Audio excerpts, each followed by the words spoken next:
All right, so here we are, alcohol neons. Now, you may have seen on social just a couple of different photos, but I want to talk about really how they're available. Alcohol neons, there are 8 colors in the palette of neons. That's it. But you're going to see that there are some distinct differences in the neon tones because neons are very unique. This is a pigment-based alcohol ink. First of its kind. That is what you really need to kind of take away from anything else. All of the other alcohol inks in the line, those are going to be translucent dyes. Then we had alcohol pearls that are like a dye with a mica powder. Then we have mixatives, which are a different type of pigment, either a metallic pigment or even snow cap, which is a white pigment. Alcohol neons are completely different than all of those. So you can't say, oh, well, so is it like snow cap but with a color? No, it's a different type of pigment used, a different volume that's in there as well, so they flow completely different. These are sold either in an 8-pack value pack or open stock, meaning if you didn't want all the 8 colors, you just wanted to get a couple, you can pick and choose your colors. But also if you bought the value pack and you had some favorites, it is nice to know that you can also buy the individual colors. So just know that that's really how they are designed to be sold. So what's really fun about this, of course, is the color palette. Designing neons was quite a throwback to, you know, I'm an 80s kid. I absolutely love the 80s. And I remember even in high school, like, you know, swatch watches and neons. And I know a lot of people had throwbacks. I had a great time with the music that I was posting on social. But a lot of these really took me back to that time of just neons being part of our everyday. So I'm going to go through and talk about the colors. We'll talk about the palette. The first one being a bright pink. And this bright pink is called Hyper. I called this first one Hyper. Again, if you're an 80s kid, you might remember a product called Hypercolor. It was a clothing line. It was so cool. A clothing line that like you wore, but then, you know, where it was heat activated. So if someone put like their hand on your back, like the handprint would show in a different color and then it would fade away. I know I'm dating myself, but I just remember that. So this pink was really the thing that kind of sparked the whole names for this palette. So Hyper is a neon pink, and you're going to see even how it flows, and I'll talk about surfaces, but same rules apply. We're going to work on UPO for the most part because these work on non-porous surfaces, synthetic, plastic, metal, glass, all of the above. So when it comes to colors, I wanted something, even though it was pigment-based, to still have that flow like ink, and you'll see even in the demo what I mean by that we're going to be able to get that really intense pigment color, but it also has a little bit of translucency, not because there's any dye in there. It's just because when the pigment particles kind of float to the side, you're going to see some of that background, even down to the end. So that is going to be our pink Hyper. The next one is Atomic. Now, Atomic is still pink, but it's like more of a reddish pink than Hyper. See, you can see, totally different. So the label is still pinkish, so you kind of need, you know, they're different. Again, shout out to Meg for keeping that.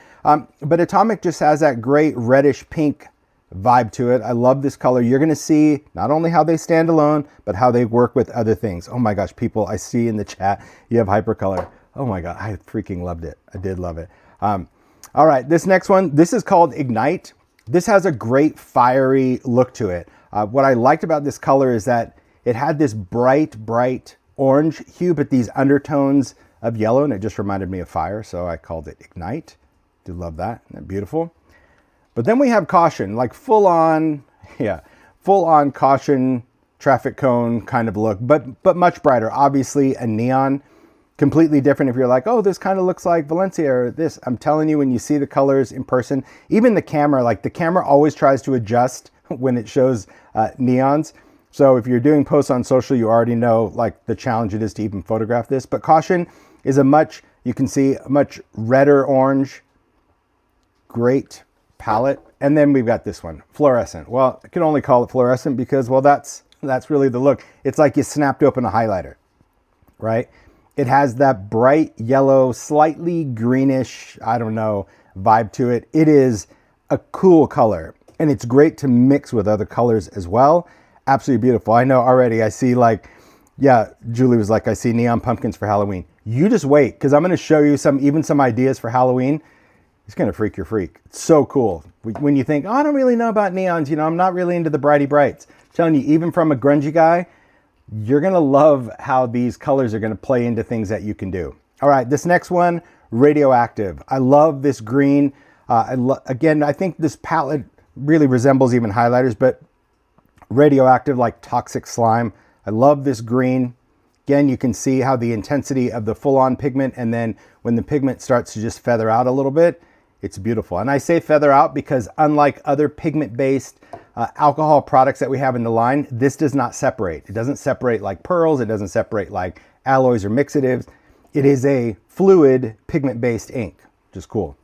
Next one is electric. Again, if you're from the 80s, Electric Blue from Ice House. Very cool song. If you don't know about it, check it out. But this is a beautiful blue. It has some interesting properties you're going to see when we combine it with other alcohol colors, that it can make something look darker or brighter, believe it or not. It's really, really interesting. I love seeing all the emojis too, you guys coming up with it. It was fun coming up with emojis too for neon. So that's electric.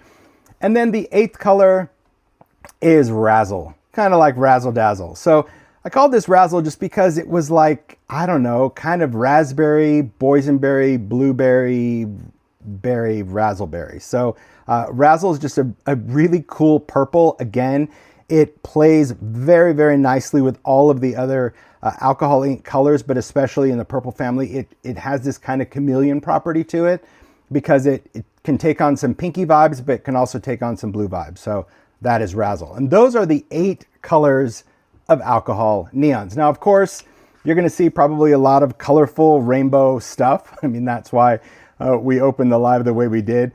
They're very bright, very intense, and this is on Yupo, but you can use them together, but they blend and layer. Just even from this sample, you can see completely different than a traditional alcohol ink, right? Alcohol inks layer over the top of each other. When you get colors, they kind of mix and float. Those kind of properties to the ink still apply. They have a great flowy movement, but you can also see, because it's pigment, that now when you get a color that goes onto a color, it still retains its value because we've got a pigment sitting on a pigment. That doesn't say we can't blend them. I'll still show you that we can in fact blend these colors, you know, to where like yellow and blue will make green. But it's also nice when we're working that has the ability to layer on top. So that's why I wanted to focus on a demo. There's so many cool nuances to this particular line. All right, I'm gonna set these off to the side. Now, because they're pigment based, and I'll get into that when we do the official demo. I'm still talking about colors, but you do want to shake these. They have a mixing ball. These are going to mix up very quickly. Unlike a mixative or an alloy or even like Snowcap, where the ball can get stuck in the sludge, it's a different type of pigment, different type of system. So you need to kind of keep that in mind. But what I love about this, and you can see, I'm just looking on the camera. Ooh, they're beautiful. You can see that the colors are so vivid and so bright just in daylight. They're also black light reactive. So if you have a black light, this is a black light, I'm just going to turn this on. You're going to see that they react to black light. So freaking cool. It is wild. Yeah. I love that. It's so good. So if you do stuff with black light, if you decorate, I mean, you can get black lights really anywhere. Amazon, this is one you can plug in, but there's handheld ones. But it's very cool to know that if you do any type of art, that they are incredibly reactive to that. You don't need to do anything special. It's not glow in the dark. It's black light reactive, but it just makes for a whole different pop of color that maybe you wouldn't expect from alcohol neon. Yeah, it's wild. So as vivid as they were on their own, when you hit a black light, it's like, wow. And especially I saw Julie's comment, like for Halloween, it's so cool because I decorate with black lights. I just have, you know, thin little strips that you do. It is magical. I know people are like, I see a black light in my future. You'll see many. It's very cool. All right. So the fact that these are pigment is where our demo begins, because you need to understand that property more than anything else. Because like I said at the beginning, if you just assume, oh, these are just like alcohol ink, it's just a neon color, there's going to be, you know, a couple of challenges, or maybe some things that you'll want to do that you typically do with alcohol ink that you're not going to achieve with the alcohol neon. First thing is surfaces. that still applies. Alcohol inks are designed for non-porous surfaces. So we're talking metal, plastic, glass typically, but you could still use them on things like polymer clay and shrink plastic and all those things that you may want to do. But you have to kind of play around with it because again, we're dealing with a pigment. So for this demo, I'm going to focus on working on UPO, specifically white UPO because I like a synthetic paper. You could use it on translucent if you wanted to. It means you can use it on vellum and anything else like that. Alcohol ink UPO heavy stock is just a heavier weight of the traditional UPO. And then we have these surfaces, which is Dura-Lar and Dura-Bright. This is from Graphics, but we also do this with Ranger in this size. These are also synthetic. So this is going to be a clear transparency type material, different than just regular acetate. Doesn't mean you couldn't use regular acetate, but if you are struggling with maybe the ink's not adhering because the pigment is flaking off or anything like that, just know in this particular demo, you're like, I saw him use them on some clear. That's because I'm using Dura-Lar, which is specifically for that. And then of course, Dura-Bright, which is going to be black. Dura-Bright is just the brand that Graphic gives this particular synthetic surface, but this is a black plastic. Could you use it on black cardstock? Yes, that's no problem, like Distress or even the black alcohol ink cardstock, but you get a better flow on this synthetic. So I'm using these surfaces because to me, these give me the best results. It doesn't mean that you can't use it on other things, but you need to focus on non-porous. So before you ask like, oh, will it work on this, work on this, work on this, ask yourself, is that surface porous or non-porous? Meaning, is it going to absorb or not? If you use it on other things, like if you use it on wood or fabric or anything, yes, the neons will dry on that surface. They won't flow the way they flow, but alcohol ink still works on any of those porous surfaces. It just doesn't have the ability to flow and float like it does on something synthetic. Okay, there we go. So let's just talk about kind of the basics and then we'll kind of get grooving. We already have a lot of stuff. We have a lot of stuff cut. What I really wanted to do when we were approaching this particular product, I'm going to keep my bottles upright because it's super, super easy to mix. So one of the things that was super important, and again, if you want to know more about the other alcohol ink products, you need to check out that Asked and Answered. But if I talked about alcohol pearls, which is a dye and a mica pigment. And when we launched those alcohol pearls, that was a product that had a serious learning curve. I'll bring in just a bottle of that. They're called alcohol pearls. You can see on the bottom, there is a mica and a dye ink. Okay, so you can see a clear separation. These will separate a little bit, but not to the point of this. These, like I said, are super easy to mix up. But this one, the alcohol pearls, cannot be used with isopropyl alone. If you use isopropyl alcohol to blend this or flow this, it becomes very clumpy. And that was the first challenge that I gave the chemists at Ranger. Is like, I wanted this product to not only work with alcohol blending solution to mix and flow, but I also wanted it to work with isopropyl alcohol because I know a lot of makers use it. I know a lot of artists use it. They use it as their float medium. So alcohol neons can be used with either one. However, there is a little bit of a drawback to that I want to explain. Depending on how much, these are both, again, 91% isopropyl or higher, depending on how much of the alcohol neon you put on a surface, you might get what's called fluming because it is a pigment. So if you get too much on the surface and you're only using isopropyl, when you touch it, you might get a little bit, see that little bit of pigment on my finger? You might get a little bit of that pigment to rub off. That will stop over time. Okay, once you get kind of that dust layer off, it's good. If you use anything abrasive, even like a paper towel, that will always remove pigment. It even does that to metallics. So one way to kind of make my work a little bit more stable, especially if I'm going to do something like this big, is I will use a little bit of blending solution because that's going to add some resin to it. See that yellow? It's still a solvent, but it's got some resin. That's going to add some like almost tackiness to it, and then the isopropyl will help with the flow. So you can actually use both to mix this. You don't have to, but just keep that in mind. I'm not going to say that you always have to use blending solution because like for my swatches, I only used ISO and they work great. They don't flume, but it was only a couple of drips of neon. So let's first go into just a swatch like that. I'm just going to give it a little shakety shake. This is UPO that I'm going to work on. Again, just white UPO. I'll actually put this off to the side just so maybe you can keep that packaging in frame. There you go. How's that? That's going to help? Yes. Mari's like, that'll help. The alcohol, one is in a spray bottle, one is in just a little applicator bottle. Yupo does not have a front and a back. It's just synthetic. Any of the synthetic surfaces you can use on either side. I like to start with just a little bit of solvent down there. And to give this a quick shakety shake. And then we're just going to drip some of those on there. So you can see how that just kind of sits and floats right in the top. I can leave the cap off if I want to, if I plan on using it pretty quick. But if you are going to wait a while, it's just a good idea to put the cap back on because you want to give it a quick shake every few minutes or so. I'm just going to use an alcohol air blower. You can use an ink tool, whatever you want to use, but we're just going to start moving this out, okay?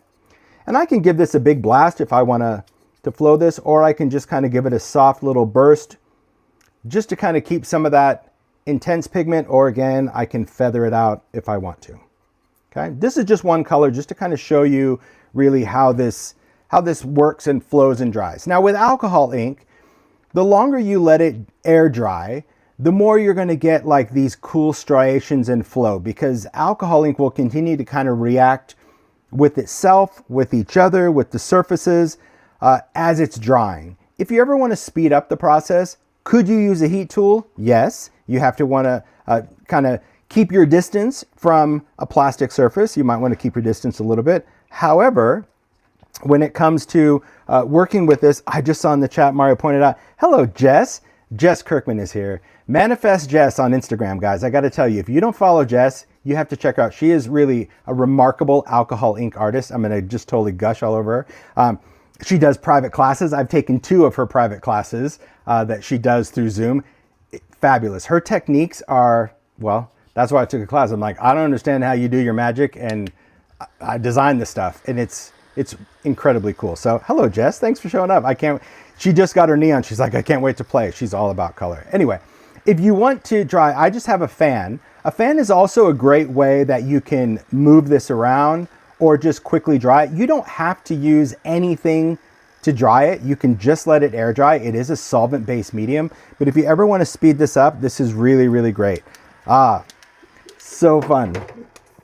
So here you can see as it dries what I mean about how these neons will layer, okay? Because it is pigment, you get a lot more color variance and depth with these, and they dry totally different. So I'm just gonna tip this to the light so you can see. This is still wet, right? I didn't dry this all the way. This is dry.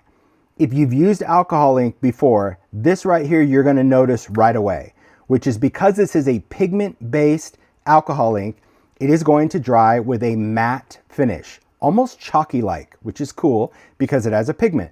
Now, I'm gonna get to using it with other colors and all that, but if you just use it by itself, even on a background, your background is going to have that matte, chalky finish. That's fluid.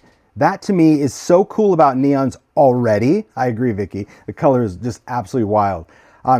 So I love that finish. And again, that has nothing to do with how it's drying. It just means like, see, you can even see that big pool that was shiny is already starting to turn matte as it dries. Okay. Now these still contain a resin. These still contain all of the things that alcohol inks do, but its colorant is not a dye. Its colorant is a neon pigment. It's a very, very fine pigment. That's why it doesn't separate the way mixatives do or the way Snowcap does. It's just kind of a wild thing. So let's talk about like, if I wanted to blend a couple colors, what would I do? Well, if I want to blend a couple colors, I can work with a background. Now, if you're using a glass mat and you're working on Yupo, okay, and I plan on blending a lot of colors, which I'm going to do next, and I'm using the air blower, sometimes you might catch this and it floats across.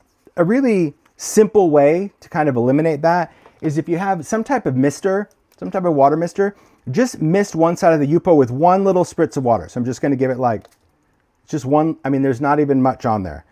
A couple of drips of water. This thing is like, see, now it's on my glass mat, like as if I glued it. It just provides enough surface tension that I can now move stuff around without anything floating across. So whether you're using an air compressor or even a straw or an alcohol air blower to move it, this will keep my paper from like scooting across the surface. Okay. So here I'm going to do a little bit of ISO, but then I'm going to also use a little bit of blending solution because just a few drips, because I want my colors to not only blend and flow, but I also want them to be a little bit more stable. I'm going to use some atomic here. So this is going to be a little bit more of a reddish pink. A couple of drips. And let's see, throwing in a little caution. So you can see like that little quick shake, that's all these neons will need, okay? And I think that's the other thing that's so important to understand, and that's what I love about doing a demo, is sometimes, you know, it's very easy to see, oh, look at fluorescent, crazy. It's sometimes easy to just see a product and go, oh yeah, that's this and that's this, and you know, it's often misunderstood. So here I'm just gonna use that blower and I'm gonna start mixing, but if I don't wanna mix the color, I can even take that color out into a direction. Just remember with the air blower, like, it's not about doing that. See the skin of my hand move? It's not that. It's about quick little bursts of air, because that's what's going to give you the control. Think of it almost like a paintbrush. So turn your hand to get a different angle, apply different amount of pressure if you want things to move. Sure, more pressure, but also like move this. But see that I'm never really touching finger to palm. I'm never squeezing the blower that much. If you want some of those little like drippity edges, yeah, a little bit more pressure is going to make that ink flow out and just drip a little bit. But embrace the space of your background. So to me, like, I love that cool shape, okay? If you don't want it, if you want end to end, there's different ways that we can apply it, and I'll show you that, all right? But now that this is on here, remember that water's still there, it's really a challenge to kind of pick this up. So what I would suggest is have some sort of needle tool, some sort of pick, and all you're gonna do is just slide that pick under the edge, almost like a little spatula, pick this up with your finger, and there you go. We're just gonna let that dry and do its thing. But see how those neons just blend?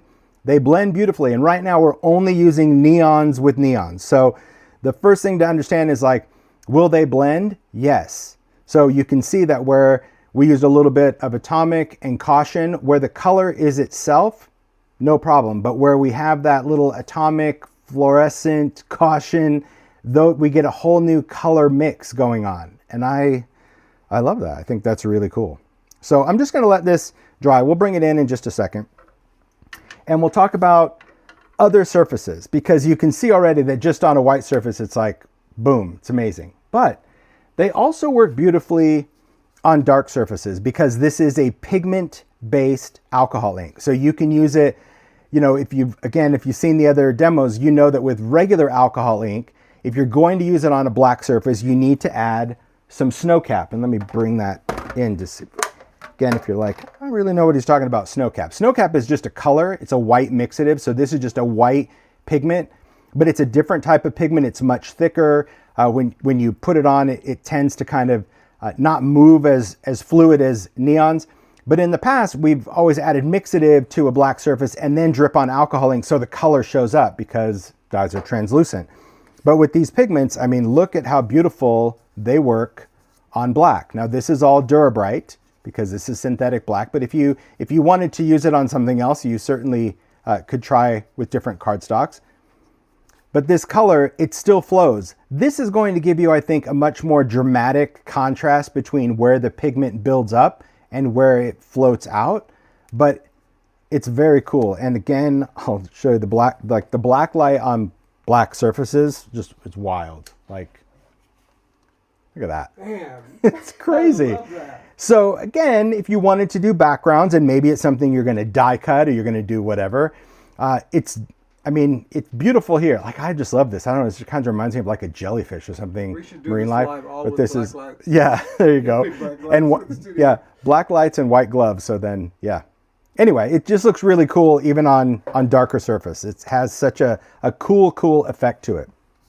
But if I'm going to blend on black, I'll do the same thing. So here, this is a piece of black. Let me just get one sheet of it. So again, this is, Mario's like, please bring in the surfaces. This is Dura-Bright. Again, it's synthetic black plastic. It is matte. Do the same thing if you want to just kind of mist it with a little bit of water just off camera, just once. I don't like when the background just floats around. I love that it's just a little bit more stable. Let's play with some other colors on this. Now again, do you have to use ISO and blending all the time? No, you can just do ISO. But if you find that after you do it, a lot of that is fluming off, then add a couple of drops of blending solution to your mix in that's going to be helpful, but you don't have to. Again, just, you got to play around with it. That's really what you need to do. All right, we're going to add a little bit of electric. That's going to be our blue. Going to add some radioactive. That's going to be some green. Oh, I just love that. I love that. It's like also such a vibrant slime. We're going to add a little bit of razzle. First one was kind of warm. This one's going to be a little cooler. Okay. And razzle's really intense, so I don't do as much of it, but that's just me. So I'm going to get some of that color to mix, and then I'm just going to kind of isolate those colors a little bit. Just let them do their thing. So in the middle, yeah, see, get some of that green and purple to kind of float, and then at the end, just move that around. I think I want a little bit more razzle in there. Now, I'm just showing you color blend demos. Obviously, you should use, if you want better blends, use other tools. You know, use an ink tool. I know Jess uses a straw to blend. She's very safe doing it. But yeah, do other tools if you want to get a different kind of mixture of color.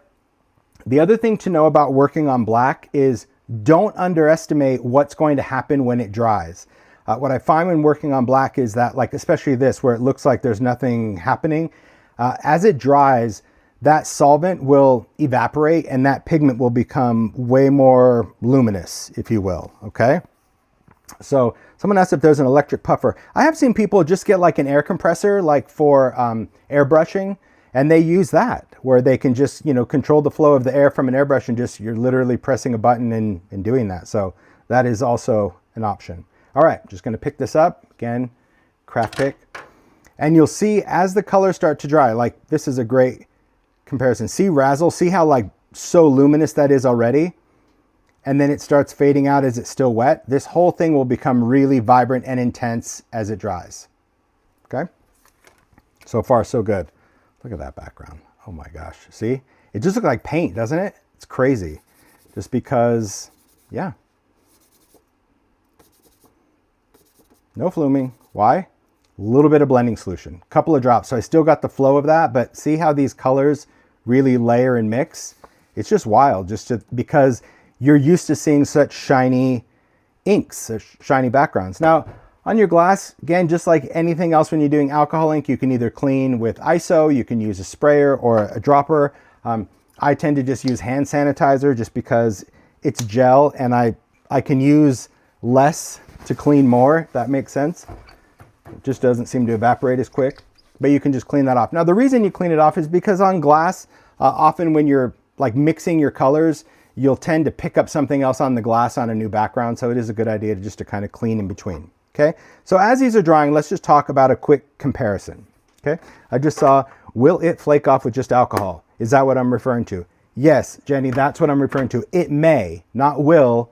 It may flake off if you're using too much neon, and not flake off, not actually chip off, but flume means when you touch it, you get a little bit of that colored dust, almost like if you were running your hands across a chalkboard, that little dust. That means there's so much pigment on that plastic surface that most of it will bond, but the buildup, the thick parts will flume off if you don't have a resin that kind of encapsulates it. That's why I add a little bit of blending solution to my background, but you don't have to always. It depends on how much you're using.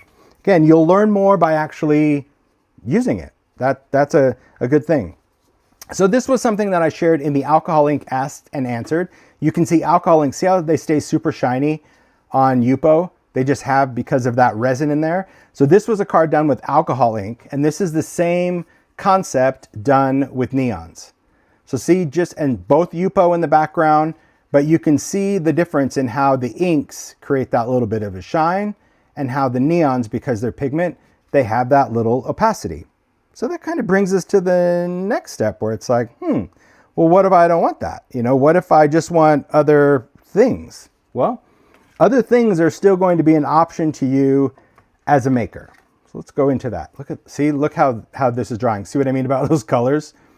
When at first it looked kind of gray and black, but now those colors really pop to the surface. You will always get a little shine outline and you're like, what is that? Why am I getting that? Well, because remember, these still contain a resin. So that resin, as that separates or drifts to the end, gives you that outline. I happen to like it. It has a little bit more of an agate quality to it, but it's really cool. Okay, So let's talk about that. These are swatches of alcohol inks. And one of the things that was so important to me when we were developing this is I didn't want to create a new system, meaning I learned a lot with the alcohol pearls that there was such a learning curve for people that just loved using the inks the way they use them. And so I wanted something that would seamlessly work with all of the 50 plus colors of alcohol ink. And that's what I love about the neons, because even if you're not into this, you know, psychedelic neon glow, these neons are going to completely change the palette of alcohol inks that you have, whatever colors you happen to have. Here's what I mean. I did a few examples just to kind of show you what I'm talking about, and I'll try to, I don't want to confuse, you know, too much about what's ink, what's neon, but I think seeing it is going to help you understand it a little bit more. So let me just bring in each color as I do it, because I do remember what I did. All right. So this is alcohol ink Fiesta. It's a really intense pink magenta. Okay. This is what that color looks like. You can see the shine on Yupo. It's just a swatch. So again, a couple drips of ISO, a couple drips of that, below that. And again, I talked about how to do swatches in that alcohol ink video. By incorporating a neon, so this one I used Hyper with Fiesta, I'm now getting a luminous version of that color, because you can see where the neon mixes with the color. What you end up with is kind of this little in-between. So it's not totally matte. There's a little bit of a shine. Where there's more ink, you're going to get more of a shine. Where there's more neon, you're going to get a little bit more of that matte finish.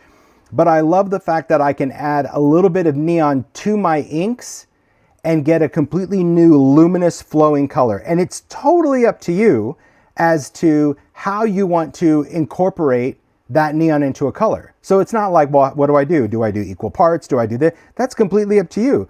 You can do, you know, 90% of this color and do like one little drop of neon, and as you flow it, you're going to get this neon kind of hue throughout the whole thing. Now, again, I'm not going to always go to black light, but I am a 5-year-old and I think black light's fun. I did see a comment about tiny lights, black lights. Actually, the purple lights that we did for Halloween act as a black light. So if you have the tiny lights Halloween purple lights, they're going to do this. But here's what I want to point out. So look at how this background turns. Again, I'll turn this off. Well, there you go. I'll bring it down so you can see.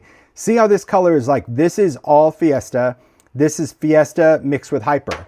When the black light hits it, you're going to see that the neon elements illuminate, but where there's more of a concentration of the alcohol ink, it doesn't. So that's also a very cool thing, is that even if you had a slight trace of neon in a background, that's going to light up in a totally different way. I saw Jess's comments like totally unlocked. Yeah, a little bit of that is going to give this kind of under the sea jellyfish vibe to a larger background. So you get to control how much of a neon you want to incorporate into a color. And it works with any color, even something like red, okay? So we don't really have a red neon other than Atomic. That's kind of a red pink, but this is watermelon. So you can see that's a nice red, but I wanted to kind of make a really vibrant red. So I did use a little bit of Atomic in with that watermelon red, and you can see how it just creates such a bright, vibrant red. Again, mixing, even though this is pink, this is more of a reddish pink. Having swatches will definitely help you until you're familiar with the names between Atomic and Hyper. Atomic does have, that has kind of an old school lipstick color. I love that. All right. This next one, now we're going to talk about like different shades of color, because when we were talking about building this palette, and Brian was like, oh, I have all these different neon powders, you know, which version of this do you want? And, you know, it started out as a much smaller palette, a little bit more streamlined, like there was only one pink and one orange. But he's like, well, which one pink do you want? Like a bright pink or a red pink? Do you want a yellow orange or a deep orange? I'm like, I want both. So that's where Ranger's like, okay, now the palette is 8 instead of 6. So that's why you have two different ones. They have a different effect, and you can see when you're working with the colors that are in the existing alcohol ink line, how you able to control the tones a little bit. So this is, I'll grab this one because I've been doing that so far. This is Sunset Orange. Of course, you could use Valencia if you wanted a little bit brighter, but this is Sunset Orange, which is has a little deep undertone mixed with some Ignite. So I like that you get, again, that little that little bright luminous thing. And these are just swatches. So if you're like, well, it doesn't really look blendy and flowy. Well, that's because I didn't have a surface to really move this stuff around. This was just to kind of show you how these colors mix. This one, this is Valencia with Caution. And Caution is crazy. I mean, the orange is, it's wild. I mean, you could see just, it's so wild how intense and bright it is, but you don't need a black light to see it. I mean, I think it's cool to see the reaction of black light, but you can see how different that color is. And again, for the swatches, I was just like dripping it and moving it just to kind of show you. Yellow, we went with, you know, one of the brightest, truest yellows in alcohol ink, which is Dandelion, and mixed this one with some fluorescent. And so, you know, on the surface, you're like, okay, they look pretty similar, but when you look at it up close, like, it is such a brighter yellow, great for backgrounds, great for if you wanted just to kind of create this luminous look.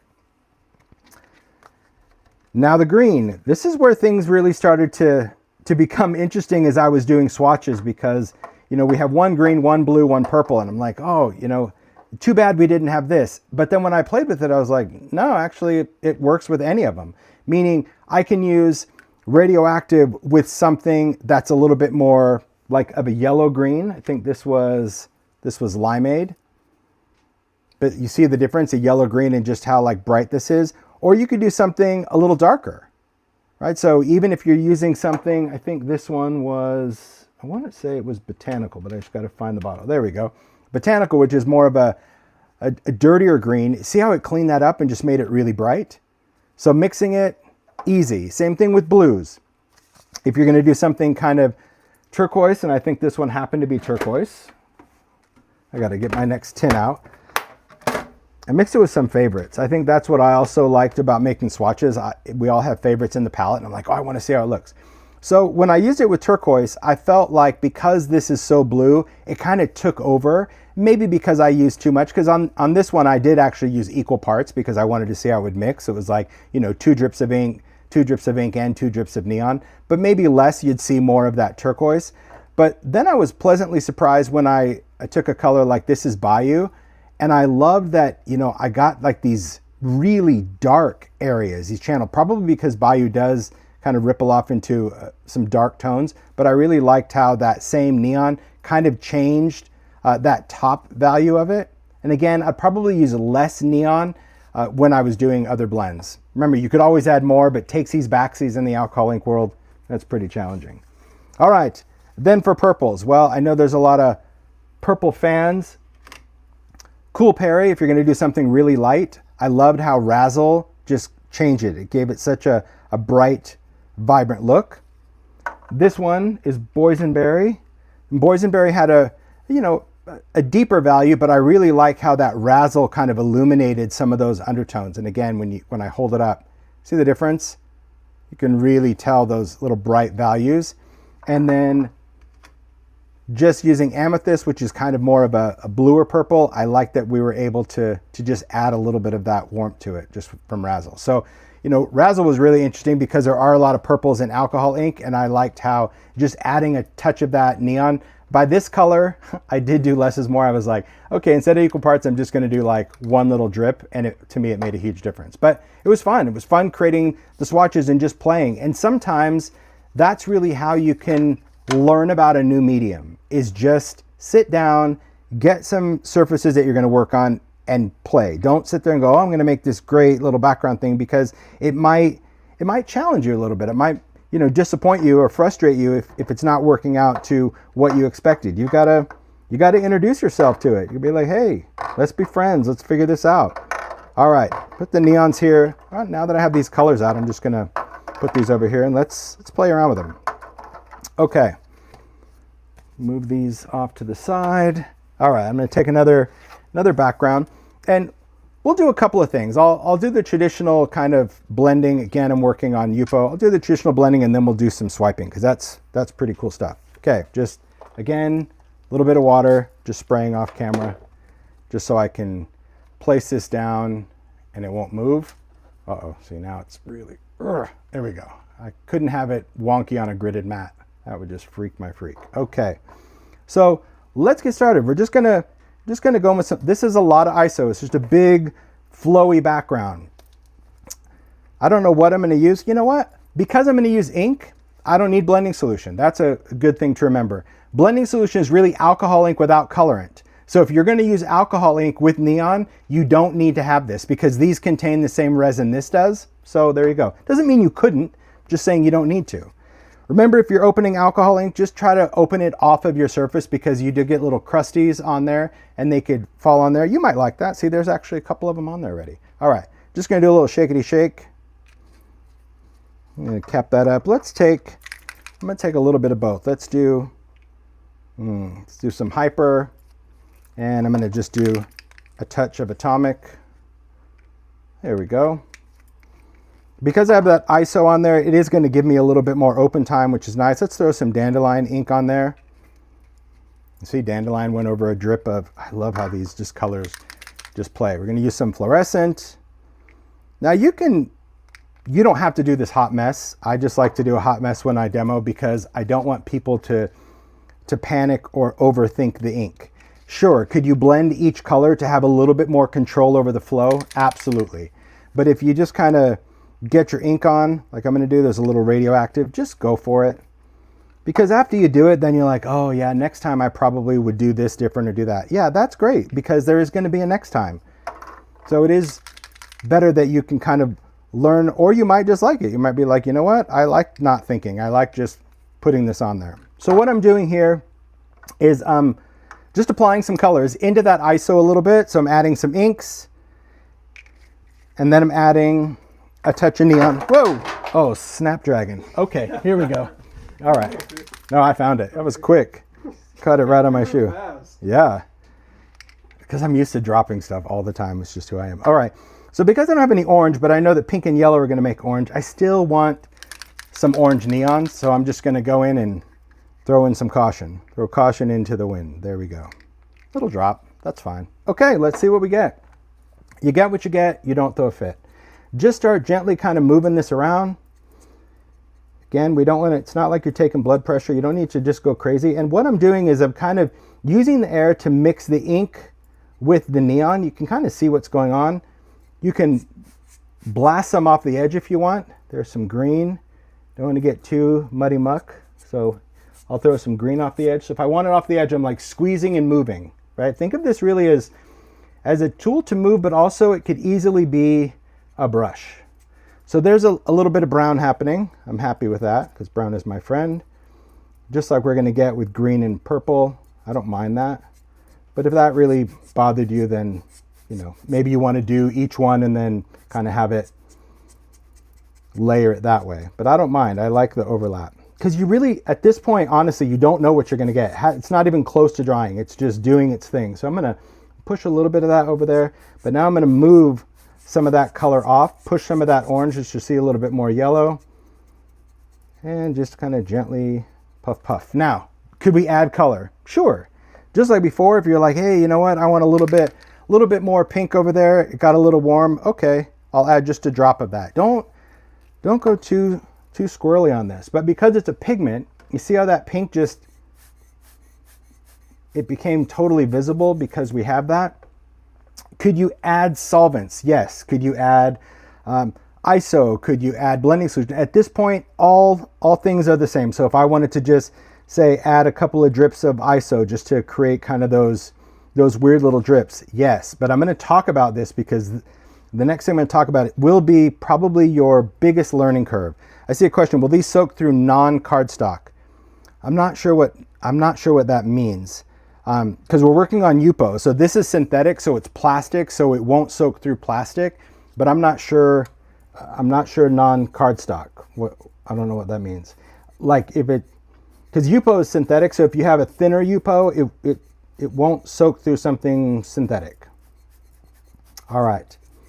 I left those drips on because I was distracted reading. That's all right. Okay, I'm gonna spritz this now. Again, same ISO. I'm gonna keep my distance, just to add some little drips because now it looks a bit too cellular for me, but that's okay because we're just showing. If I want to mix, want to kind of knock out some of those drops, I can add some ISO and just work on kind of breaking up those spheres a little bit. There we go. I still don't mind a little molecular vibe. Okay. Good deal. Just rainbow stuff. Again, would I do all this? No, I like to kind of stick, you know, warms and cools, or at least work with a palette, but I do want to show that, like, if you're using alcohol neons and alcohol inks, you can still use them all together. They still coexist. I don't want you to think like, oh, you can't use this with this. Okay, now with ISO, when you add it to wet ink, it likes to just kind of dissolve into the background, which is great. The longer you let this do its thing, the better it's going to be. But if you want some reaction things, little drops, I'm gonna have a fan on just for cool air. If I add ISO to the top of this, you're gonna see some little drops, and I dry it, you're going to get more of kind of those little white dots, because we're not allowing that solvent to smooth out like it would. You could do this with a splatter brush. You could do this with a lot of other different applications other than just a sprayer. But using cool air will just create more of that galaxy look. And I definitely prefer ISO. You don't want to spray blending solution. It's not a good idea. Okay. Yes, you can cut Yupo with dies. Absolutely you can. Die cut's really nice. Okay, let's just pick this up and just take a closer look. So here you just have a cool, fun background of color and neon. You know, again, when I look at a background like this, maybe it won't be one particular thing. Maybe I'm just going to slice it into different things, or, you know, crop it and go, I like this, or maybe I like, oh, hey, I like the warm and the cool background. So you can do that. Totally fine. Keep in mind that you're always going to get ink from flowing under the paper, but sometimes even the back of Yupo ends up better than the front. So we'll talk about what we can do on the glass with ink. And I'll just leave this ink because it doesn't really matter. I'm just going to put some ISO down. Let's take some neons. We're going to do a little bit of hyper, a couple of drips of that, do a drip of atomic. Cool. I'm going to do a little bit fluorescent. Okay. And there we go. And we'll just do that warm. There's a little bit of sludge going on, and I'm here for that. I'm okay with it. Okay, I'm going to take another piece of Yupo, and now I'm just going to swipe. So I'm just going to pick up some color that way. Just, again, it's going to pick up whatever's left on the glass, but it's also just going to give me some kind of cool movement off to the side. And once you're happy with the way that is, step away from it. These backgrounds are often the most surprising for me, because I love, when I'm doing it, I look at this, I'm like, ugh, I wish it should have this or this or this. But then when you let it dry and you come back to it, you're like, oh, I see a sunset, or oh, this is going to be really beautiful for a die cut. Or so don't overthink the ink. I think that the more you can just let it play and do its thing, the better. This kind of looks like a heart. All right, I'm just going to take some hand sanitizer. We're going to clean this up. I'm going to talk about some other things. Okay. So now we've talked about ink, we've talked about blending it together. I need a little bit more sanitizer. I got it all built up there. Here we go. There we are. Need to work on a clean surface. Can't work in mess.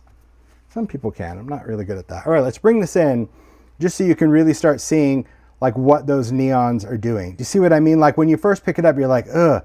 But as it dries, like all of this magic will just start to appear, kind of reveal itself. So I love how this is turning out. I'm just going to let it sit there. The thing to keep in mind about this particular medium, when I say this, I'm talking about alcohol neons. Because of its pigment-based colorant, it changes something dramatically in the world of alcohol ink, and that is going to be reaction time. What I mean by reaction time is, in the world of alcohol inks, if you've ever used them or if you've been using them, you know that even though this is dry, and this is dry from, I don't even know when we did this, maybe a month ago or so, anytime you add a solvent to alcohol ink, it will react. Okay, so if I put, say, just a drip of ISO on there, you're going to see that it just reacts right away. That's the nature of alcohol ink. That's just what it does. Certain artists use sealers and all that. I don't seal my work because I don't do art like that, but that's a stability thing that a lot of artists either love or hate. A lot of them love it, that they can just keep going back and reworking, and sometimes you're doing a background and you want it to stay put. It's going to always be waterproof, meaning if it gets wet with water, nothing's going to happen to it. It's just solvent reactive. Alcohol neons, however, well, once they dry, and when I say dry, I kind of mean dry, I'll just say at least overnight. Okay, maybe it's a couple hours, it doesn't matter. But once they dry, like in this one, and cure, if you go in and add alcohol to it,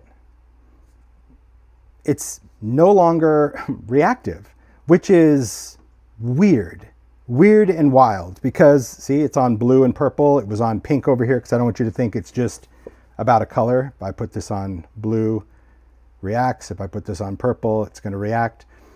The thing about this is always going to go in and start reacting alcohol ink, but on the neons, because they're pigment based, it's pretty stable. Now I'm going to say pretty stable, meaning the longer solvent sits on here, and if you added friction, you could get this to move a little bit, but it won't move like alcohol inks do. So if you're going to create a background and you're going to add the solvents and do all that, remember when I was adding so much spray? If this was regular alcohol ink only by itself, those colors would have lightened dramatically. But because this had neon, you can see how it maintained its color integrity and still gave all of those drips. Some people would see that as like, oh, so that means they're permanent when dry. Permanent-ish, I would say, yes, definitely more stable when they dry. But that opens up a whole nother world as a maker that you can go and layer. And this is what I was talking about. Can you make these grungier? And the answer would be yes. So here, I started out with hyper. So that would be like, just say this one that we did, okay? But I wanted to see like, well, what happens if I added mushroom or smudge or something to it? Could I still get some values of neon, but kind of make it more my wheelhouse, a little grungy? Yeah, you absolutely can. And that doesn't have to be grunge. It could be whatever color you wanted to layer over the top of it. Teal, turquoise, yellow, any of those things. Question, would adding snowcap to regular alcohol ink stabilize that when it dries? The answer would be yes and no. Snowcap is not neon. So snowcap is still reactive in a completely different way. So snowcap, when you add solvent to it, is still going to separate and not be stable as neons. It would be more stable than ink by itself, yes, but not the same as neon. So that's the thing. It's like, you know, because in that case, it's like, well, if I mix snowcap in a color, then I'm kind of making my own neon. It's just, it's because it's a completely different pigment. That's what's making it stable, which is wild. So if I wanted to add a color, and I will on this one, let's find a dirty color. I like that. Let's actually do, well, we can do some smudge. So smudge and mushroom are kind of my go-to mucky colors, if I could find mushroom. There you go. And these two are just like a shade apart. I'll go into my swatches just to kind of show you. They have some cool values. So that's where we're in the gray. We're in the gray zone. All right. Let me fan these out from my chunky little fingers. So there's smudge, okay, and mushroom.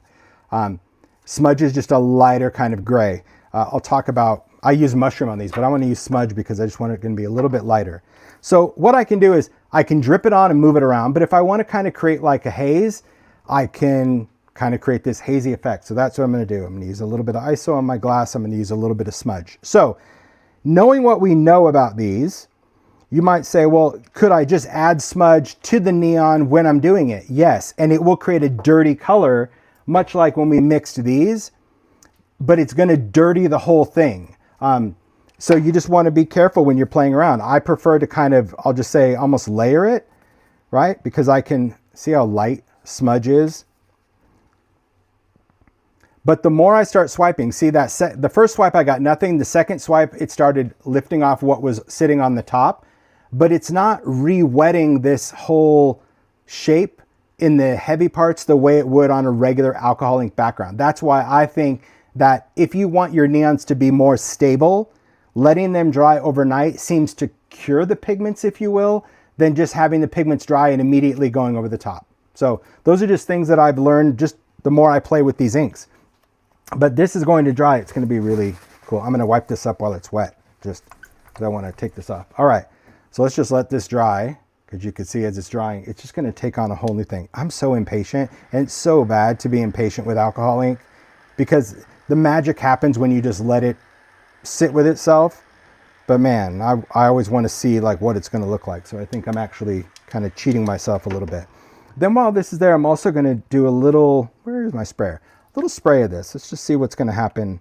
Just adding some drips. I'm going to stay from a distance. Oh yeah, you'll see. I'll hold this up in a second. Oh, I like that. All right. So like that becomes our new background. Pretty wild that Smudge kind of gave this. You can still see the smudge. You can see the gray, but it almost gave it these like purpley kind of backgrounds. I think that's really, that's beautiful. So you still get the neon. If you wanted it dingier, well, that's mushroom. So mushroom is going to be a lot darker than Smudge, but still it shows the neon value, which is crazy. And that's what got me thinking. Okay, so I had a background that I done, because I did several of these. This is the background that we do for the packaging. That's literally just do a background and scan it in. But I had a couple of them. I'm like, oh, once I played around with this, I'm like, gosh, I wonder how far I could take this. So here's where other mediums come in. This is texture paste translucent, which dries clear. It's dimensional. Through a stencil, this is a flourish I did with Stampers Anonymous. Let it dry, okay, on an inked background. So the background started just like that, all over neon, on Yupo. Translucent paste, let it dry, and then I literally just dripped mushroom over the whole thing and let it dry. No, I'm sorry, this was Smudge. I started out as mushroom up here. You can see how it looked like a bruise, and then I got scared and I'm like, forget it. And then I just smudged the rest of it. So that's why it goes from dark to light, Smudge. Just because I really wanted to still see some neon colors. And I only did part of it just so you can kind of see what happens. And I love how the ink pulls up around the texture, but I also love how that mushroom just kind of still gave me that dingy, colorful vibe. And I wanted to do something else, but I figured I'd wait till live to test it out because, well, that's who I am. If it's gonna work, great. And if it's not gonna work, we are all gonna learn that together, what not to do. So what I wanted to see is, okay, now that I've put just a color over the top of it, if I add solvent, will it just expose the smudge or will it start eating away at the neon? I don't know. Let's find out. I'm gonna take a sprayer. I'm just going to start spraying this over the top. I'm being pretty generous with the ISO on this because I just want to see like what's going to happen. And then I just want to kind of move some of this around. Oh, okay. So see how it's moving the smudge, but the neon is staying? That's wild. Okay, let's go into the pink zone. Well, I won't even use a sprayer this time. This time I'm just going to drip some ISO on there. And I just wanted to see if I move this smudge, is it going to reveal more of the neon? And the answer is yes. So you can see that see that dark outline. I'm kind of pushing that smudge out of the way and it's revealing. So the neon is staying pretty stable. That's wild to me. That's just crazy that how you can kind of create that. You put that on before or after the, I'm not sure the question, sorry. I don't know if that means the smudge, it was after the texture paste dried. I put the texture paste on after the neon ink. So it kind of, see how it, and you could have left it like that, kind of creates a shine. Wow, this is wild. Because see, even when I'm blowing the smudge out of the way, see how stable those neons are? I'm telling you, it's gonna open up a whole new, I mean, I've just started playing with these. Maybe, I mean, when it came to like technique-ish, probably a couple of weeks. I've had the neons longer, but I really didn't kind of get into it until getting ready for the live. So cool, right? Beautiful, so now that works. So yes, you can move it even after the ink is on there and dried from yesterday. No, it didn't move the texture. Texture paste can't move. Texture paste dries, which brings me to the next thing. What about mixing colors? Okay, I was very curious because obviously I don't have any other neon things in any of the lines. So it was really, I don't know, kind of as I got this color, I'm like, oh, what else could I put it in? Because I know what I typically put distress reinkers and paint in. And I thought, I wonder if I could use alcohol neons to tint other things that were water-based. And the answer is ish. Depends on what your tolerance is. So let's talk about texture paste. So distress texture paste, we have opaque and translucent. Opaque is going to be opaque matte. Translucent is translucent gloss. These are pastes that, this one is going to dry white and kind of fluffy. This one is going to dry completely clear, which is what we used on this one. See how it dries clear? It's only dingy because I inked over the top, but it dries completely clear, almost like a dimensional glossy accents would be a great way to kind of think about that. So I'm like, how about if I mixed alcohol neons into this, what would I get? So for these two swatches, I used Hyper. And let's mix another color. I think for this, let's mix Radioactive, because why not? It's just gonna be a fun green. So what I'm gonna do, you can mix directly on the glass. It doesn't matter. You can use a craft sheet. I'm just gonna use a piece of just kind of parchment paper. Get a palette knife, and you would kind of make this to order. Like I wouldn't recommend tinting an entire pot of this, okay? I'm just going to take a little bit of that, smear that out. So this is just regular opaque texture paste. Shakety shake. And we're just gonna add some. How much? Whatever.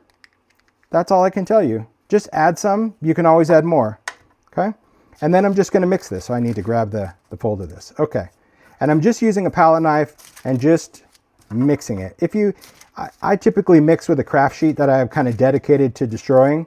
You know, you should always have that tool that's like just a dedicated destroyer, because then you don't care about it and it makes a great mixing palette. But just for the sake of live, just mixing this up. Okay, so what's really interesting about this is typically when I've done videos and we've talked about adding alcohol ink to paste, I always say don't do it, because the solvent in alcohol ink and the dyes, it makes this become a little slimy. This, you can see viscosity is the same. So I think that has to do with the pigment. I don't have all the answers. I just try to figure it out and go if it works or it doesn't work. But I was surprised of how much alcohol neon I could add to a paste, and it didn't change really its makeup.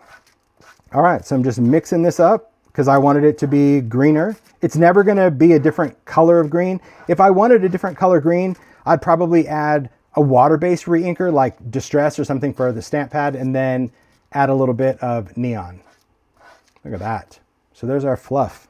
Okay, let's take a little. You could put this on anything. So now you could swipe this through a stencil, you could do whatever. And I mean, gosh, that's so good, because we already know where this is going. Imagine doing neon texture paste, and we're gonna do this for Halloween. Oh, it gets better. Okay, see, I made more than I even need. This, I'm just gonna wipe this off. It does look tasty, I do agree. I do see everything in candy or frosting. If it was blue frosting, yeah, I'd totally eat it. But see what I mean about texture and viscosity? That's why I wanted to apply it this way, because again, if your texture paste gets too slimy, it doesn't hold texture, it just becomes blah. So it's very cool that it didn't change the viscosity of that by adding any of the neons. But what I learned when I tried to do this with texture paste translucent is it didn't really like it as much. Because again, every product has a different formulation. I'm not the chemist behind it. I just know how I want it to ultimately work. But the translucent, see how it dries totally glossy? I couldn't get it's probably because again, it's pigment based. I couldn't get the pigments to fully incorporate into this paste like I did with the opaque. So see how it has these like little flecks of color? If you like that, which I don't mind it at all, because I mean, you're seeing it like just blobbed out on paper. But if this was in a stencil like hearts, and my hearts look like it had, you know, little strawberry sprinkles in there, I'd be okay with that. So what I just wanted to, and I mixed this I did this one like 4 times thinking, well, maybe I didn't mix it. Maybe I used too much ink. It didn't matter how much neon I added or didn't, and how long I mixed it and how long it sat. It always stayed little flecky, not chunky. There's no texture to it, but can you see those little tiny particles? So if you like that, great. So I didn't mind it at all. I was like, you know what? I would still call this a win. I would mix it, because going through a stencil, you probably wouldn't notice the speckly flecklies as much, because when this is more like intense, you know, where it's a little thicker, which typically, look at that drip, which typically it would be through a stencil, like I liked it. But that's really, I would say the big difference is that with opaque, I think it fully incorporates, and translucent, you kind of see a little bit of those pigments, which I'm not bothered by. But then, and I just saw it in the chat already, it was like, what about glow? Because let's face it, you get a black light out, you're thinking glow in the dark, you're just totally getting your freak on, and I love it. So Grit Paste Glow is in fact a glow in the dark paste. It is gritty, so that makes it completely different than either one of these texture pastes, because Grit Paste, there's a whole collection of it. There's Grit Paste Opaque, Grit Paste Translucent, Grit Paste snowfall, and then of course we have grit paste crypt, and grit paste glow. See, there's a lot of them. This gritty paste is really wild because when it goes on, it has a little bit of that gritty surface. This one will in fact glow in the dark. It charges by light, and when the lights go out, it glows. But then I was like, I wonder what if, because I've tried to color glow paste with re-inkers, embossing glaze, other things, and it's not really that great. Until alcohol neons came along, I was able to colorize grit paste glow with these neons, and it actually changes the color of the glow. Crazy. Not to this color. I can't say that it's gonna, well, on green, yeah, radioactive, it was so bright. But like purple, is it violet-ish? Yes. Blue, is it blue-ish? Yes. But is it like a blue glow stick? No. But the pink and orange, does it completely change it from green to like an orange glow and a pink glow? Yes, the answer is. So if you mix alcohol neon with grit paste glow, and you do this for your Halloween makes or your 80s vibe makes or your funky flowers or anything, besides that it takes color like a dream, I thought, it kept its texture and its grit, but it glows a whole different color, which I think is cool. It's also very cool when the black light hits it, because I don't know, it must be some combo between neon and glow. Oh my word. Well, you'll see. I was like, you gotta be kidding me. It's crazy. So you can see like fluorescent. So wow. It's still a great color, but yeah. And can you see on the screen the bottles are glowing? Yeah. That's so awesome. Yeah, you can see like what's neon and what isn't. Like these are inks. They're like, nope, we're hanging out. And they're over here. They're like, yep, now you can see us.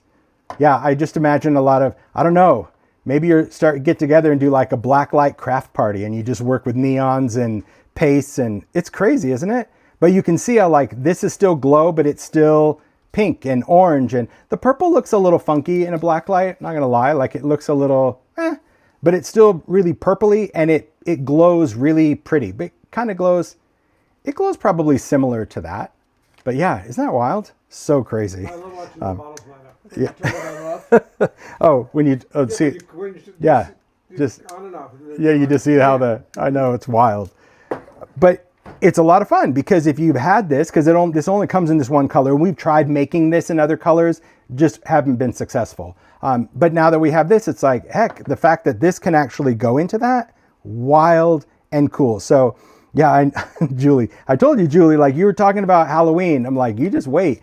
All of those things are going to completely change. And that was important for me to do this demo, because I know, you know, people were shocked. They're like, how is this anything in the realm of Tim? Because you can take something and still make it uniquely you and the way you see it. You may love vivid colors, but you also may want to have bright colors for a specific season or a specific type of make, which is cool. So that is mixing the alcohol neons.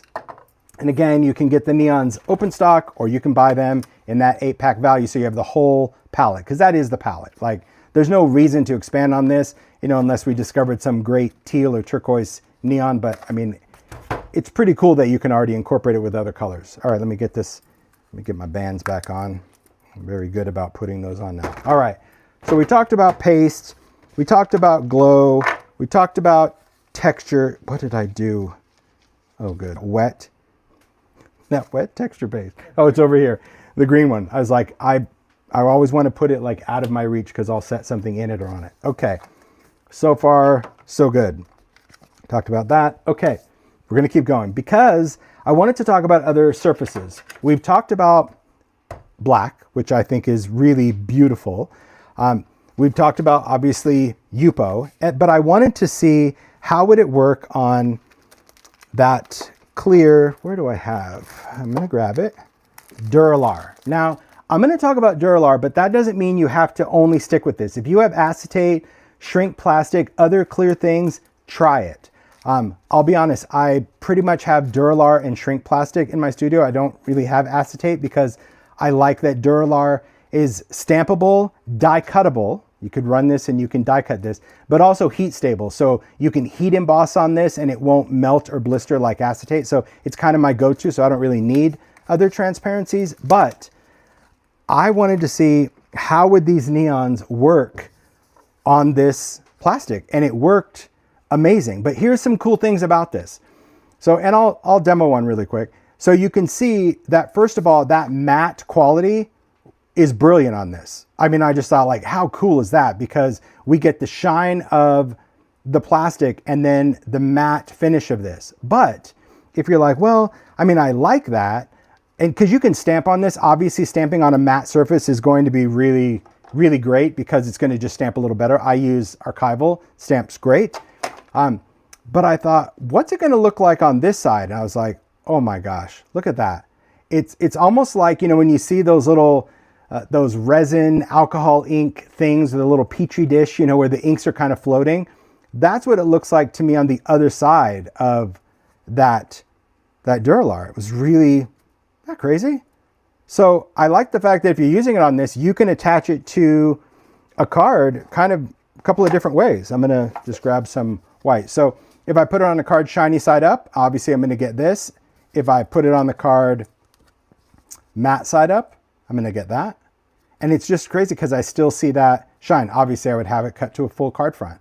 But there's things to remember when you're doing this background. So let's just blend some first and then we'll talk about what else you can do with it. All right, let's go into some clear. So when you get this, this comes with all the sheets. Obviously when you go to cut it, it has a piece of tissue in between. So make sure when you're going to use it that you remove the tissue.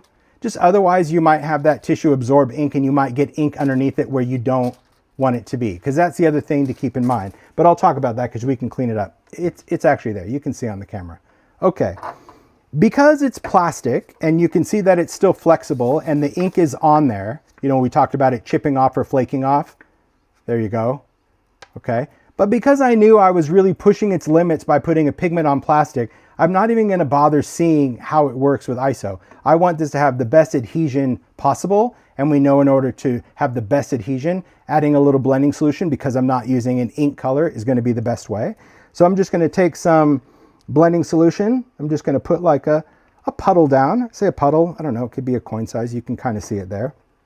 And let's just put, let's put some colors on. I'm going to use a little atomic, and we'll just do kind of the three primaries-ish. It's not red, but close enough. I love how it just sits there. It's just crazy. Okay. And, oh, I just saw a lava lamp dye. That's cool. That would actually be really good. All right, so let's find some fluorescent. I always like mixing those two reds. I think that's, well, I think that's good that we have them in there too. A little fluorescent, that's going to be our yellow.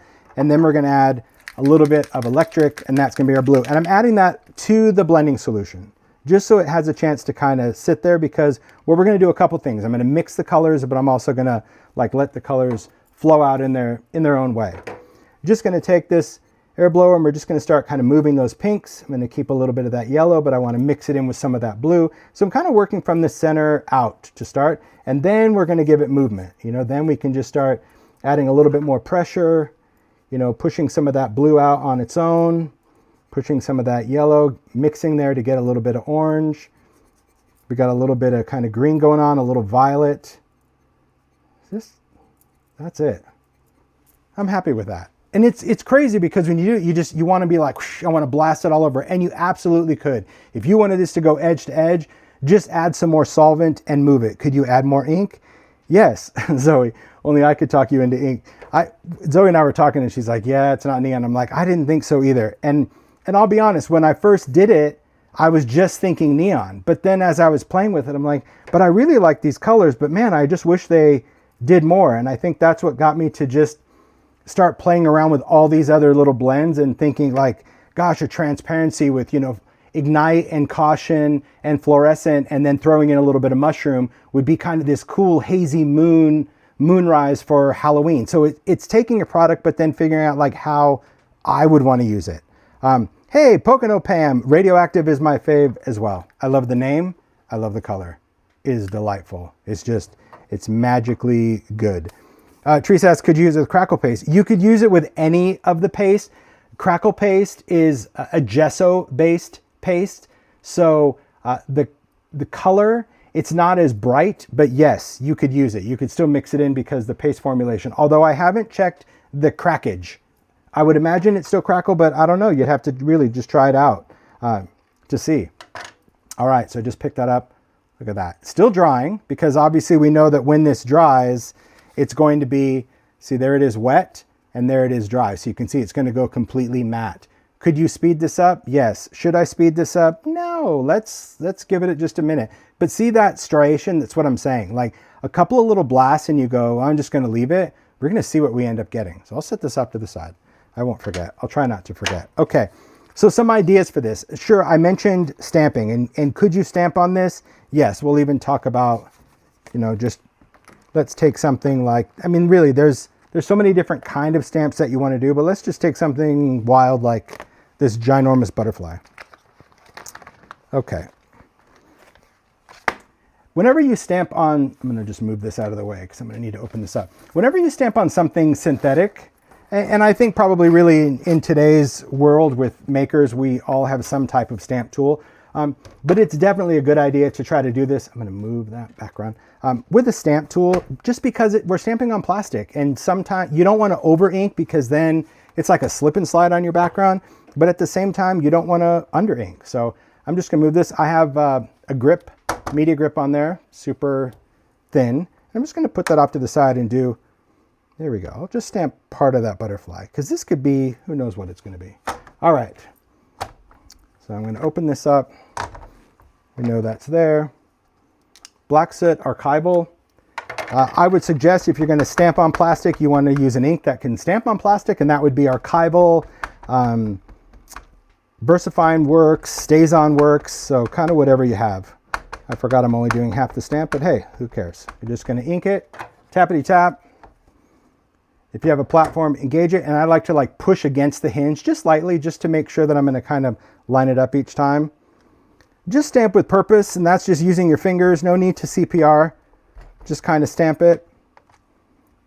Oh, look at that, right out of the gate. Probably because the pigment is so good. But I also love the fact that I can just take off the lid to ink. I'm just, you know, I like to work in midair sometimes. You guys? Okay, same thing. Engage it, push it against, and then we're just going to give it. The second one, I just like to give it a little tap because see, then more ink sits on the surface. Beautiful. All right. Let's move this off. I like to use the pick spatula probably because, look at that. Oh, so good. All right, I'm going to set this off to the side. We're going to let that dry. But see, archival's oil-based, so I love how it sits on there, but look how it's just great on the neon and on that Yupo. But see that little flowy thing? It's like it was meant to be, right? Totally not, but you can. So good. Okay, let's just clean that off. Just because I have alcohol here. You could use sanitizer, stamp cleaner, alcohol, whatever you want. But I like having that little grip because it does allow me to not always have to put my paper in the corner. Look at that. Wow. I impressed myself on that one. Like, look at that. It just looks really cool. I mean, because just imagine you stamp on this whole background, and you could stamp with a lot of other things. I mean, this is where you can also, you know, have a good time. Get some of your great collage stamps. Like, look at that, right? Sideshow, and just stamp that like colorful thing. Or, you know, blueprints. You can take something because it's got so much open space. So it could be like a party and you could stamp with on that. Just really great. But if you have other backgrounds, like we were talking about this, you can stamp on that. Obviously, if you're going to stamp on transparencies, I mean, I admit I like to stamp on transparencies with StazOn over archival, just because it seems to be a little stickier on plastic than archival. Archival you have to do a few times, but if archival is all you have, then you can definitely use it. But another thing to keep in mind is, you know, incorporating die cuts. You saw from those cards. Sometimes I just sit and I take distressed black heavy stock because it is that great suede black cardstock. Let's see, do I have it packaged? I do. Yeah, this stuff. It's that great suede black. It's a nice heavyweight. And I'll just die cut things because it does allow for, you know, if I'm just going to do a quick card, you can do this. It's a great way to hide adhesive. So I could put the adhesive on this to my card, and then obviously use some foam squares and put that to that, or you can use a tiny attacher. Yeah, I just think that that's a great way, and you could, again, do this on either side. But die cuts are also a great way, in addition to stamps, of how you can use things over an alcohol ink background or an alcohol neon background. It's a quick way, especially for people that are like, you know, I really struggle on that. But you'll You'll be surprised how well you can stamp over the alcohol neons. Okay, so we talked about that. Let me bring, where's that one? Okay, see, look how that dried. Oh my gosh, see? Look at that blob. Look at those colors, isn't that cool? Just because of the pigments, it's just gonna give you kind of this cool little wispiness, and I love how those, remember we only used 3 colors, but I love how where that little bit of atomic and fluorescent, it created a completely different orange from Caution or Ignite. Wow, fun. I know. We're going to light this up. Mario's probably like, light that one up. I know. I'm waiting. Yeah. You just tell he's like behind. He's like, are you going to do it? Are you going to turn on the light? Let's see. Oh, man. Man. Well, especially even like I want to see. Oh, yeah. Look at that. That's crazy cool. Oh, look at that rainbow one over here. Look at this one. Oh, my gosh. I'm going to bring this into camera. Wow. I just love that. That's so cool. And it doesn't have to be that intense. That's wild. Yeah, that's so fun. I know he still loves the bottles just kind of glowing over here. It's like Bella Yeah. and they just turn on. Wild cool. So yes, transparencies, play around, but Dura-Bright or Dura-Lar for that is going to be good. Okay.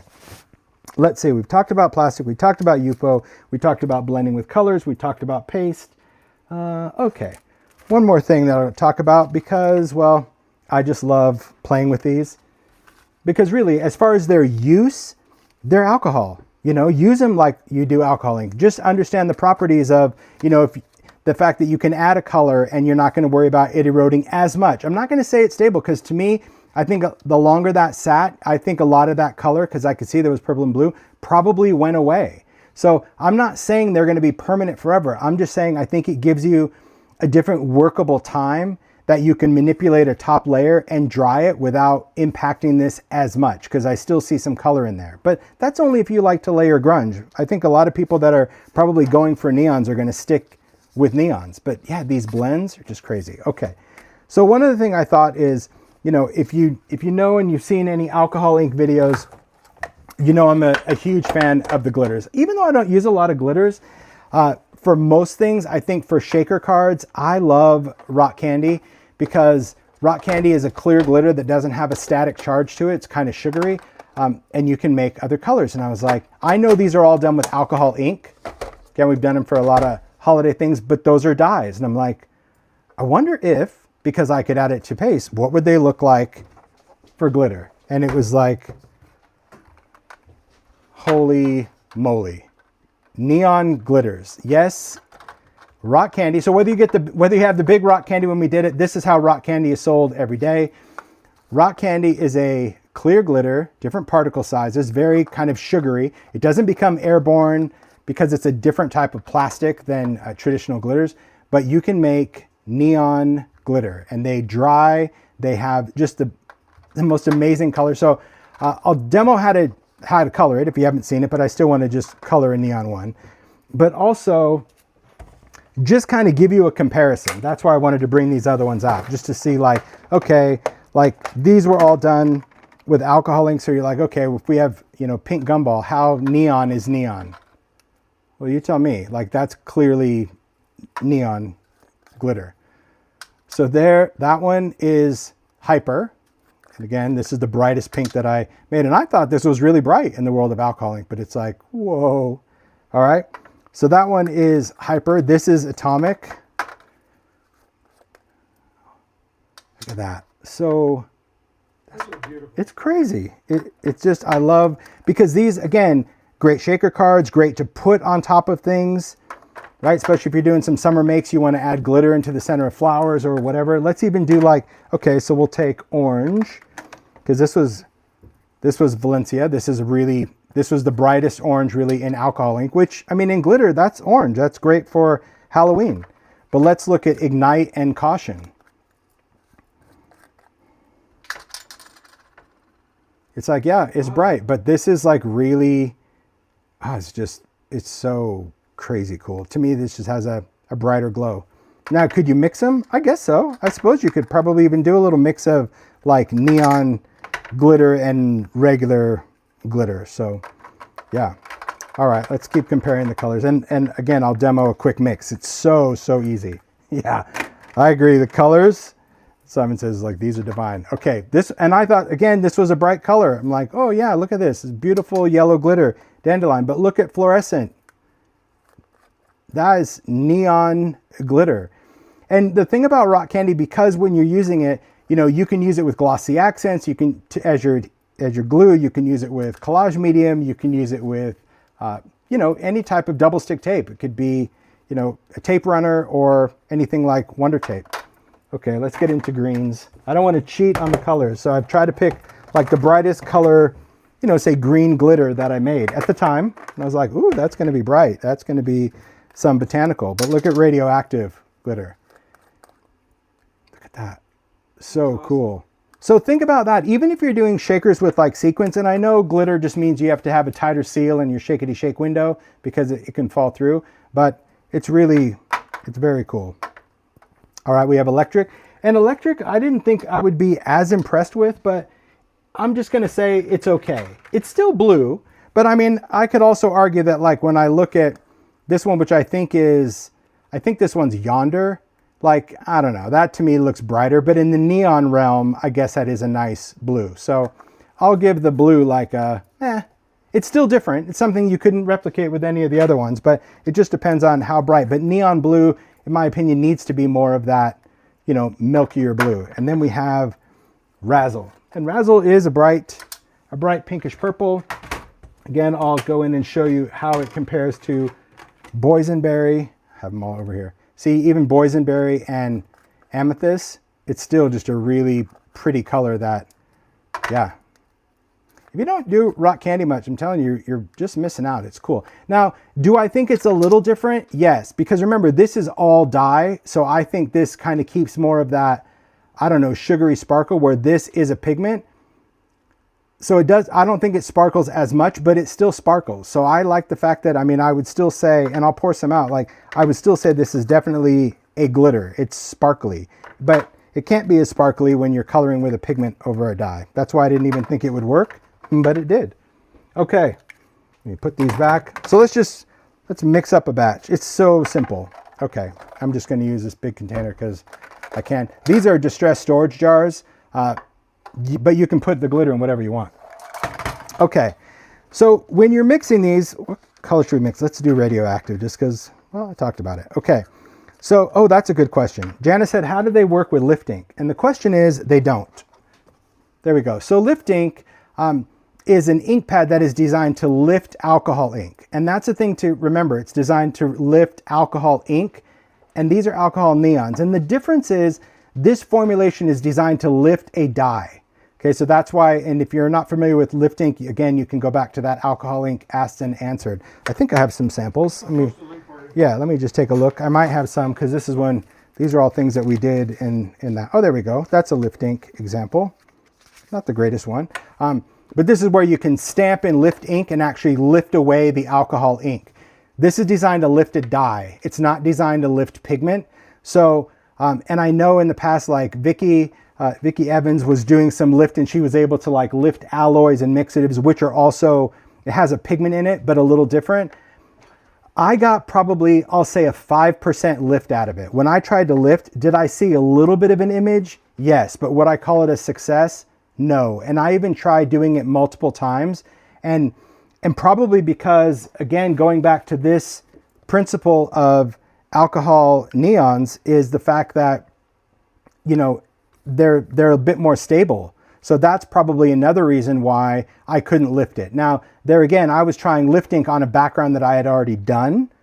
So maybe I'll give it a little bit more research of like maybe doing a background, drying it right away, and then lifting it quicker. So maybe these haven't set on the background. That could have been the issue as well. But I would say so far, I have not had good success lifting it the way it's expected to work with regular alcohol ink. Okay, but hey, you never know. And I see Jan asked that question, so she's probably already done it just by the time I explained it, because that's how she works. Yeah, Jana, like she actually like follows these demos in real time, and then like right when the live is over, she's like, "Oh, I did everything," and I think that's she really does. She does. It's crazy. It's wild. Yeah, these are all done with inks. But yeah, I mean, I plan on playing more, and that's the thing that I always encourage you guys to do. When you get something new, if you get something new, put it through the paces. Like, just give it a test drive, see what you like, see what you can do. I obviously haven't had enough of a playtime with neons because, well, busy doing a lot of stuff. So, all right, here's what I want to do. I use these cups. You can use any kind of cup. I happen to use these. These are these are from Ranger. They're like a resin mixing cup because I like this little flat spoon, and I like the high walls because we have to stir it. So if you use like a portion cup, it kind of spills over the side. So that's what I use. And you can see I just have a dedicated one to neons now. Use a paper towel because what we need to do is we need to mix the glitter and then we need to pour it out so this can dry. It needs to air dry in order to get it sparkle back. So let's take some radioactive. So there again, everything that you know about what we've done in the demo, if you're like, well, could I mix neon and alcohol ink when I do the glitter? Of course, we already know that you can mix ink and this. It doesn't matter what you put it on. But if you just want neon glitter, I'm just going to do neon. So yeah, I saw a question. Shaz just said, you know, how does it work with resin? And I'll be honest, I don't work with resin at all. So I am curious for people that specifically understand resin and know like what floats and what sinks and all that. I'm curious, and I can't wait to see that on social. But I don't work in resin to even play the part and even test it because I wouldn't even know what I'm testing for.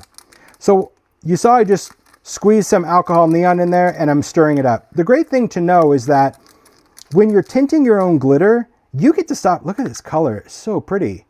This is like, it kind of reminds me of like mint chip ice cream. Sure. Yeah, sherbet. Yeah. You could stop it at any stop. Like, let me pull in this. You can see this one, I think it's still neon, but this one is like way brighter than this minty version. So if you like that stage of the color, you're good. You're done. You don't have to, you know, add so many different amounts of ink to anything. If you're like, I like this, then good. It's all about you. You need to just do you and be happy with it. So I'm going to be happy with it. So when I'm done mixing, and what I also like about this is as I'm stirring, I also kind of, if I see a little like ink nugget, because the ink wants to just kind of ball up initially. It's like, you know, wet sand. You just get to like smash it out. But once it's mixed, you can see it looks a little, it still has moisture in it. So that's why it's kind of clumpy. And that's where the paper towel comes in. I just take this, dump it out, take something like this, kind of spread it out. And if you have any clear glitter, which I do, I just mix that in because it's just going to add some sparkle to it. So it doesn't, to me, it doesn't dilute the color. And then let this dry. It's going to take probably about 5 minutes tops to totally dry. When it dries, these little areas around here will be chunky and you're going to think, oh gosh, it looks clumpy. Yes, because it'll dry that way. But imagine we waited 5 minutes. Then all I do is I take the paper towel and I fold it onto itself and I press down with my hand, which busts up all those little nuggets. It just takes nothing. And then we have perfectly dry powder. I mean, this is almost ready, but you can still see it's kind of grabbing onto itself. But that's it. Then I pour it into a jar. So there you go.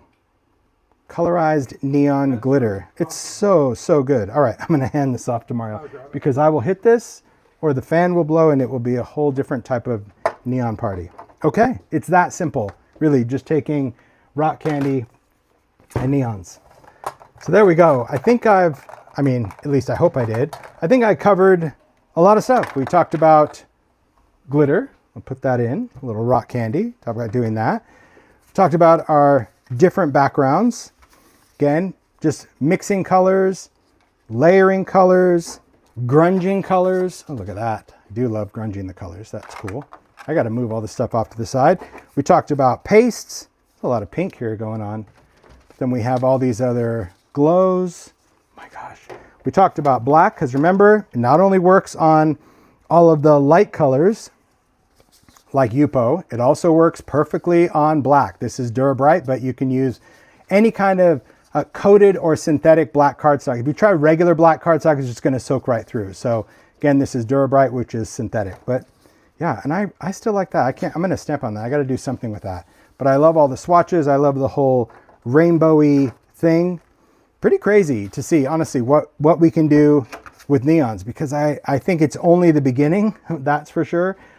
Because the artists that utilize color or view as makers like to do a lot of colorful backgrounds, again, just kind of incorporate it when it comes to working with other colors.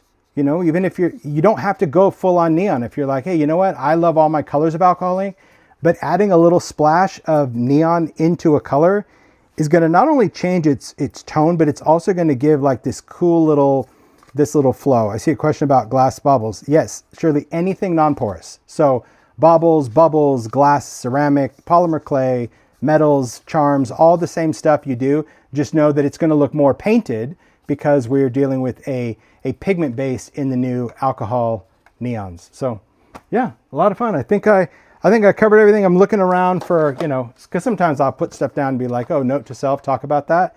But I think I did. I talked about it. I showed it before. Alcohol neons. Very cool. Man. Oh, let's light it up one more time just because Mario's probably going to want to see it. Just, oh, it's still wild. Yeah. I mean, I love when that light hits it. Oh, look at that. See this pink one? That was the one, obviously, we did neons, and that's where we just kind of muted that. I love that. I love seeing these mixes. Like this one, I don't know if you guys really can tell, but you see what I mean? This is the one that we mixed the neons with all the colors. And see how the colors just stay true, but the only thing the black light's really picking up are those neon that kind of go under it. Wow. Wild.